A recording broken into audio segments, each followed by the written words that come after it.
दोस्तों, यह कहानी मेरे एक सब्सक्राइबर की है, तो चलिए सुनते हैं उन्हीं की जुबानी। मैं नहीं जानता कि यह कहानी कहां से शुरू करूं। जब मैं पीछे मुड़कर देखता हूं, तो लगता है कि यह सब एक बुरे सपने जैसा था, लेकिन नहीं, यह एक डरावनी हकीकत थी जिससे मैंने अपनी दोस्त महजबीन को कभी निकलते नहीं देखा। जिन्नात हमारे ही बीच रहते हैं, हवा की तरह, परछाइयों की तरह। वे दिखते नहीं, लेकिन महसूस किए जा सकते हैं। अगर कभी अंधेरे में किसी ने तुम्हें पुकारा और पास कोई न हो, तो जवाब मत देना। जिन्नात इंसानी आंखों से दिखाई नहीं देते और वे पलक झपकते ही एक स्थान से दूसरे स्थान तक जा सकते हैं। जिन्नात की कोई निश्चित शारीरिक आकृति नहीं होती, वे अपनी शक्ल बदलने में सक्षम होते हैं। वे कभी अदृश्य रहते हैं और कभी-कभी इंसानों, जानवरों या परछाइयों का रूप भी ले सकते हैं। कहा जाता है कि जिन्नात वीरान जगहों, कब्रिस्तानों, खंडहरों, जंगलों, समुद्रों, कुओं और अंधेरे कोनों में रहते हैं। कुछ मान्यताओं के अनुसार जिन्नात इंसानों के साथ भी रहते हैं, लेकिन वे आमतौर पर अलग ही दुनिया में अस्तित्व में होते हैं। ऐसा माना जाता है कि कुछ जिन्न इंसानों के जीवन में हस्तक्षेप कर सकते हैं, उन्हें नुकसान पहुंचा सकते हैं या उनकी मदद भी कर सकते हैं। यह कहानी एक ऐसे ही खतरनाक जिन्नात की है जिसने महजबीन की जिंदगी में भूचाल ला दिया था। महजबीन एक साधारण सी लड़की थी जो बस अपनी पढ़ाई और सपनों में मग्न थी। उसे किताबें पढ़ना पसंद था, अकेले घूमना अच्छा लगता था, लेकिन उसे क्या पता था कि उसके जीवन में एक ऐसा शख्स आने वाला था जो उसके हर ख्वाब को एक भयानक हकीकत में बदल देगा। यह एक श्राप था, एक जिन्नात की चाल जिसने आसिम नामक एक युवक के माध्यम से अपने वंश को दोबारा स्थापित करने की योजना बनाई थी। आसिम, जो कभी खुद इस अभिशाप का शिकार था, अब एक शैतानी आत्मा में बदल चुका था। दोस्तों, कहानी शुरू करने से पहले मुझे आपसे एक छोटी सी रिक्वेस्ट है कि अगर आप लोग मेरे चैनल पर नए हैं तो मेरे चैनल को सब्सक्राइब करें और मेरी वीडियो को लाइक करें। तो चलिए दोस्तों, बिना समय बर्बाद किए कहानी शुरू करते हैं। एक 25 साल का जवान लड़का जिसका नाम आसिम था। उसके चेहरे पर हल्की दाढ़ी और गहरी आंखें थीं। आसिम का बचपन बहुत ही साधारण रहा, लेकिन उसके मन में हमेशा तंत्र मंत्र और अंधविश्वासों के प्रति गहरी रुचि रहती थी। कहते हैं कि अगर शैतान की पूजा सही ढंग से की जाए तो वह तुम्हारी हर ख्वाहिश पूरी कर सकता है, लेकिन हर सौदे की एक कीमत होती है। आसिम को तंत्र मंत्र में बहुत रुचि थी, इसलिए उसके पास बहुत सारी तंत्र मंत्र की किताबें थीं। आसिम अपने कमरे में अकेला रहता था। आसिम के घर में उसके माता पिता रहते थे, मगर वे भी अपने गांव में एक हादसे में मारे गए थे। उसके बाद आसिम सदमे से बाहर निकलने के लिए शहर आ गया और वह यहाँ अपनी कॉलेज की पढ़ाई कर रहा था। आसिम तंत्र मंत्र की किताब पढ़ते पढ़ते इतना खो जाता था कि उसे एहसास होता था कि कोई उसकी परछाइयों में छुपा हुआ है। एक दिन आसिम रोज की तरह अपनी एक तंत्र मंत्र से भरी किताब के पन्ने पलट रहा था। वह अपने दादा से मिली इस किताब को बड़े ध्यान से पढ़ता था। किताब में कई तरह के खौफनाक अनुष्ठानों का वर्णन किया गया था। उसकी आंखों में लालच और पागलपन झलक रहा था। हवा तेज हो रही थी, मोमबत्ती की लौ कांपने लगी। तभी आसिम बुदबुदाते हुए, अगर मैं यह विधि पूरी कर लूं तो मुझे वह शक्ति मिल जाएगी जो इंसानों से परे है। पता नहीं क्यों आसिम की आंखों में लालच और पागलपन झलक रहा था। आसिम एक ऐसी विधि करना चाहता था जो उसे एक ऐसी शक्ति दे जिससे वह पूरी दुनिया पर राज कर सके, वह जो चाहे वह कर सके। आसिम इस विधि को करने के लिए एक जंगल की तलाश में था। तभी एक दिन आसिम एक सुनसान जंगल में जाता है जहां उसने एक गुप्त स्थान खोजा था। यहां वह एक त्रिकोणीय चक्र बनाता है और मंत्रोच्चारण करता है। हवा अचानक और तेज हो जाती है। उसके सामने काले धुएं से बनी एक आकृति उभरती है। यह जिन्नात था जिसकी आंखें जलती हुई लाल थीं। तभी जिन्नात गहरी आवाज में बोलता है, तूने मुझे बुलाया और मैं आ गया, बोल तुझे क्या चाहिए। आसिम बोलता है, मुझे शक्ति चाहिए, ऐसी शक्ति जिससे मैं अमर हो जाऊं। जिन्नात हंसते हुए कहता है, अमरता तो मौत के देवता भी नहीं दे सकते, लेकिन अगर तू मेरा एक काम कर सके तो तुझे एक ऐसी सिद्धि मिलेगी जो तुझे इंसानों से अलग बना देगी। आसिम खुशी से कहता है, मुझे क्या करना होगा बताओ, मैं कुछ भी करूंगा। तभी जिन्नात बोलता है, तुझे किसी ऐसी लड़की से संभोग करना होगा जो मासिक धर्म के आखिरी दिन में हो, और फिर उसके गर्भ में पलने वाले जिन्नात को इस दुनिया में लाना होगा। अगर तू ऐसा करेगा तो तो जो जिन्नात पैदा होगा वह तुझे तेरी शक्ति तक पहुंचा देगा और तभी तुझे अपनी शक्ति मिलेगी। आसिम थोड़ा घबरा जाता है, मगर उसे यह शक्ति चाहिए थी। इसके बाद वह पूछता है, और अगर मैं यह करूं तो? जिन्नात क्रूर मुस्कान के साथ कहता है, तो तू इंसानों की दुनिया से ऊपर उठ जाएगा। लेकिन याद रख, यह सौदा एक बार शुरू हो गया तो इसे अधूरा छोड़ने की गलती मत करना। इसके बाद जिन्नात उसे एक छोटी कांच की बोतल देता है और कहता है, तू इससे किसी को भी अपने वश में कर सकता है। अब आसिम कॉलेज जाता है, जहां वह अपना शिकार ढूंढने लगता है। उसकी नजर महजबीन पर पड़ती है, जो अपनी सहेली के साथ बैठी होती है। महजबीन बहुत ही खुश मिजाज और चंचल लड़की थी, लेकिन उसे नहीं पता था कि उसकी जिंदगी अब मौत के खेल में उलझने वाली है। महजबीन एक मध्यम वर्गीय परिवार की लड़की थी। उसके माता पिता किसान थे और गांव में रहते थे, जबकि वह अपने चाचा के पास शहर में रहती थी। महजबीन को किताबें पढ़ने और अकेले घूमने का बहुत शौक था। वह अपनी जिंदगी में कुछ बड़ा बनना चाहती थी, लेकिन उसे यह अंदाजा भी नहीं था कि आसिम जैसा कोई व्यक्ति उसकी जिंदगी में ऐसा तूफान ला देगा जिससे उसका जीवन हमेशा के लिए बदल जाएगा। वहीं आसिम अपने शैतानी इरादों को पूरा करने के लिए निकल पड़ा था, लेकिन क्या वह जानता था कि वह जिस खेल में कूदने जा रहा था वह बहुत ही भयानक था। कॉलेज का कैंटीन एरिया, जहां कई छात्र छात्राएं बैठे हुए थे, वहीं आसिम भी एक कोने में बैठा था और महजबीन पर नजरें गड़ाए हुए था। वह उसके बारे में अधिक जानने के लिए उसके करीब जाने का प्लान बना रहा था। आसिम मन में सोचते हुए कहता है, यही वह लड़की है जिसे मुझे अपने शैतानी अनुष्ठान के लिए चुनना होगा, लेकिन इसे फंसाने के लिए मुझे सही तरीका अपनाना होगा। महजबीन अपनी दोस्त से मिलकर कैंटीन की तरफ आ रही होती है। उसके हाथों में कुछ किताबें होती हैं। तभी आसिम अपनी जगह से उठता है और जानबूझकर महजबीन के सामने से गुजरते हुए उसके हाथ से किताबें गिरा देता है। आसिम बोलता है, ओह माफ करना, गलती से हो गया, तुम्हारी किताबें गिर गईं। महजबीन मुस्कुराते हुए कहती हैं, कोई बात नहीं, कभी कभी ऐसा हो जाता है। आसिम किताबें उठाकर उसे देता है और इसी बहाने दोनों की बातचीत शुरू हो जाती है। आसिम जानबूझकर खुद को एक सीधा सादा और समझदार लड़का दिखाने की कोशिश कर रहा था। धीरे धीरे आसिम और महजबीन दोस्त बनने लगते हैं। आसिम उसे प्रभावित करने के लिए हर संभव कोशिश करता है, लेकिन वह महजबीन के और करीब आना चाहता था।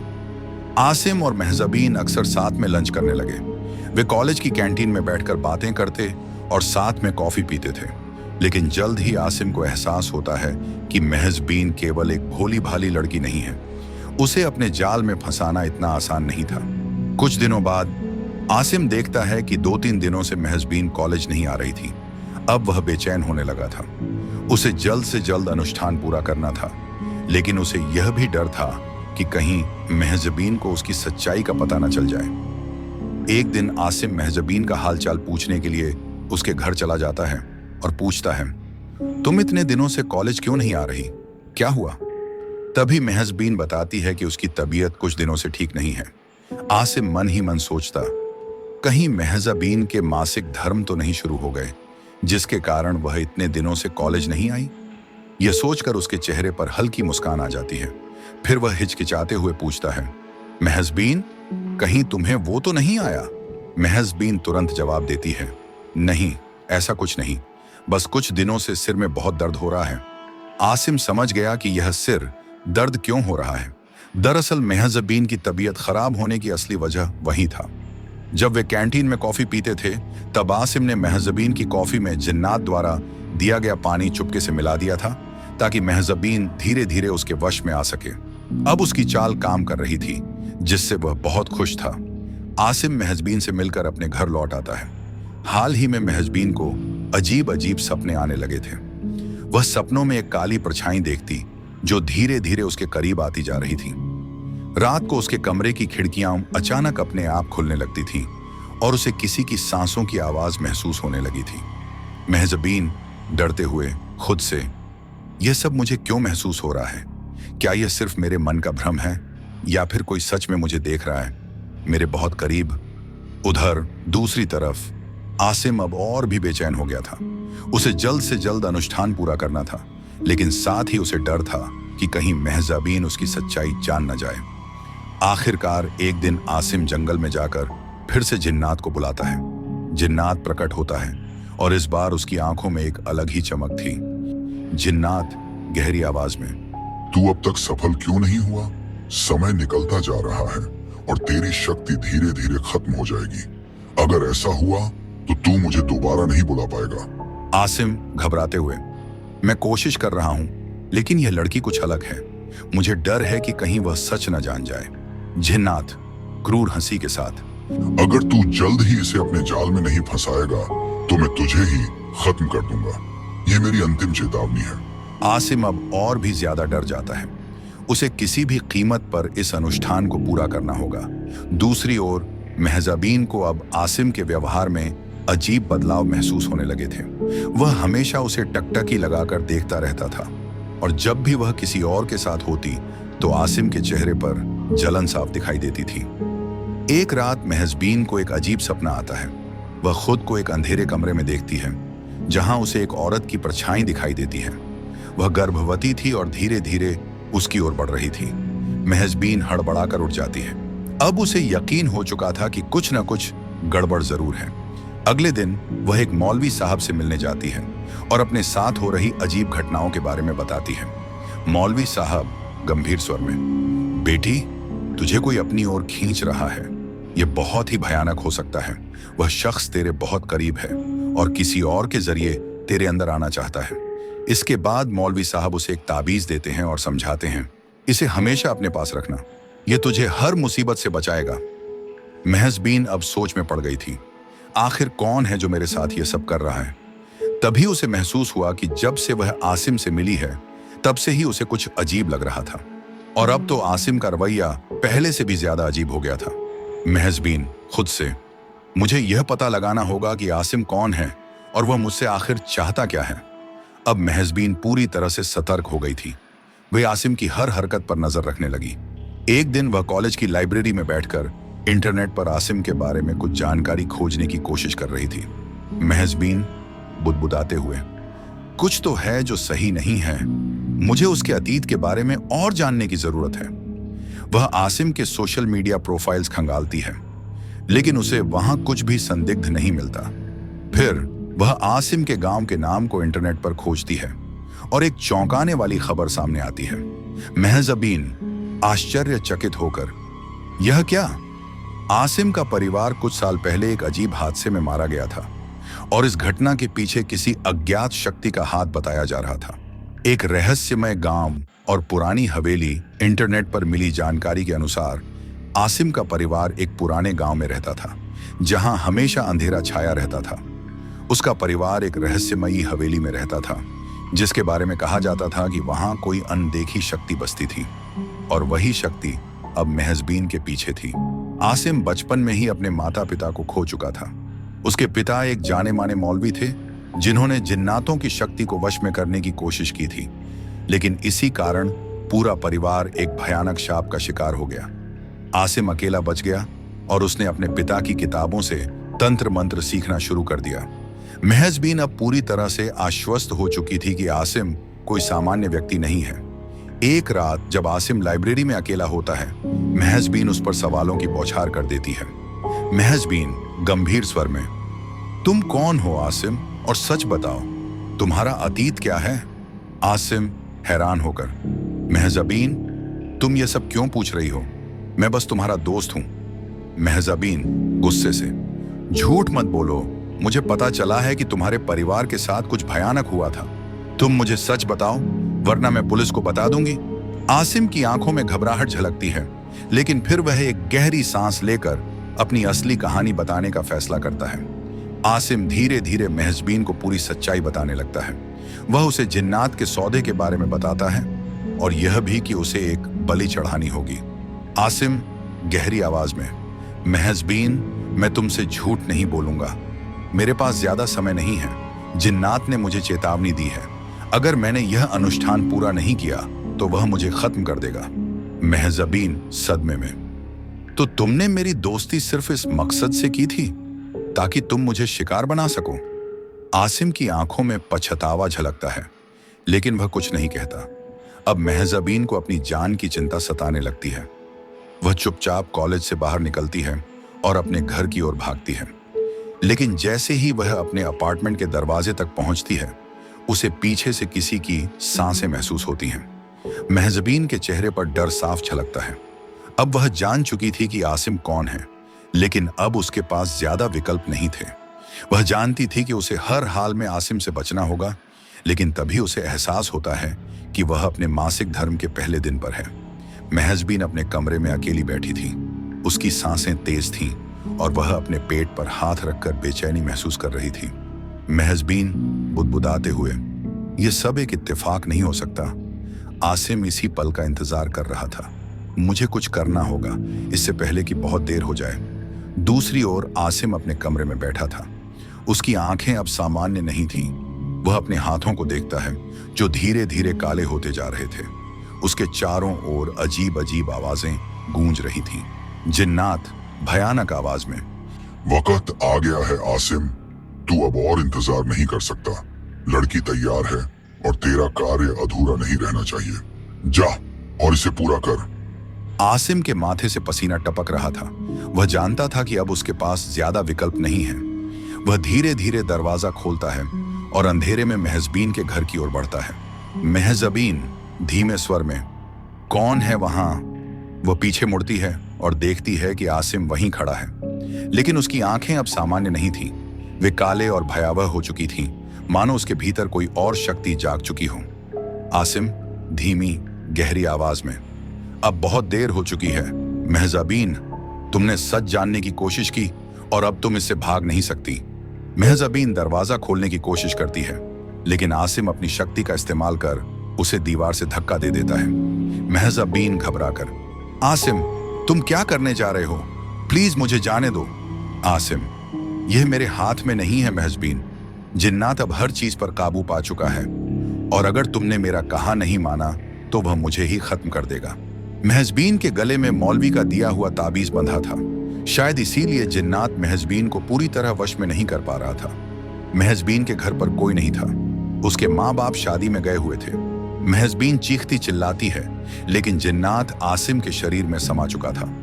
अचानक आसिम बेहोश हो जाता है। महजबीन देखती है कि उसके शरीर से काला धुआं निकल रहा है। जिन्नात अब आसिम के शरीर से बाहर आ रहा था। महजबीन बहुत डर चुकी थी। अचानक वह हवा में उठने लगती है। उसके कपड़े फटने लगते हैं, जैसे कोई उसकी आत्मा को छूने की कोशिश कर रहा हो। उसके शरीर पर नाखूनों के गहरे निशान उभरने लगते हैं। महजबीन चीखती जा रही थी। उसके शरीर से खून बहने लगता है। महजबीन की चीखें पूरे मोहल्ले में गूंजने लगती हैं। जिन्नात भयानक हंसी के साथ, ये आसिम तो सिर्फ एक जरिया था महजबीन, अब इस धरती पर फिर से जिन्नात का कहर होगा। जिन्नात आसिम को अचानक गायब कर देता है। इसी दौरान महजबीन के अब्बू और अम्मी शादी से घर लौट आते हैं। वे दरवाजा खुला हुआ देखते हैं।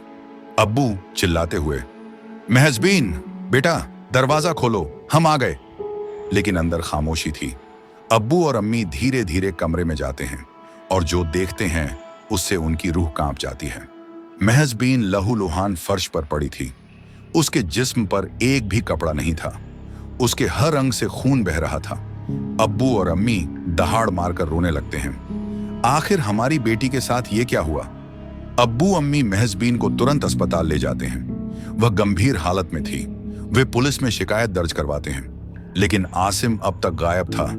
महजबीन को लगता है कि सब कुछ खत्म हो गया है। वह हॉस्पिटल से बाहर निकलकर अपनी जिंदगी को फिर से पटरी पर लाने की कोशिश करने लगती है, लेकिन अंदर ही अंदर वह अब भी अजीब बेचैनी महसूस कर रही है।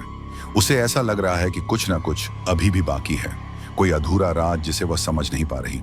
वह अपने पुराने अपार्टमेंट को छोड़कर अपने माता पिता के साथ गांव चली जाती है और सोचती है कि अब वह पूरी तरह सुरक्षित है। लेकिन कुछ ही हफ्तों बाद उसके शरीर में अजीब बदलाव आने लगते हैं।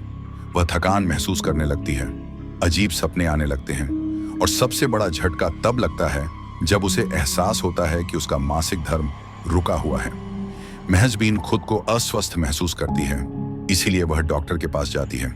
डॉक्टर उसकी रिपोर्ट देखता है और हैरानी से उसकी ओर देखता है।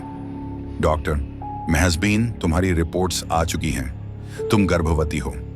महजबीन सदमे में, नहीं, ये कैसे हो सकता है? मैं कभी, ऐसा कुछ हुआ ही नहीं। डॉक्टर, लेकिन यह रिपोर्ट साफ बता रही है कि तुम लगभग 1.5 महीने की गर्भवती हो। क्या तुम्हें यकीन है कि तुम्हारे साथ कुछ असामान्य नहीं हुआ? महजबीन के दिमाग में तेज झटका लगता है। 1.5 महीने पहले वही भयानक रात जब आसिम जिन्नात के वश में था, जब उसने उसे शिकार बनाने की कोशिश की थी। लेकिन महजबीन को याद है कि उसने आसिम को खुद से दूर रखा था। तो फिर यह कैसे संभव हुआ? महजबीन घर वापस आती है और खुद को शीशे में देखती है। उसकी आंखों के नीचे गहरे काले घेरे पड़ गए हैं। उसका चेहरा कमजोर लग रहा है और वह महसूस करती है कि उसके पेट में कुछ हलचल हो रही है। अचानक एक ठंडी हवा कमरे में फैल जाती है और उसे वही जानी पहचानी फुसफुसाहट सुनाई देती है। रहस्यमयी आवाज, तुमने सोचा कि यह खत्म हो गया महजबीन?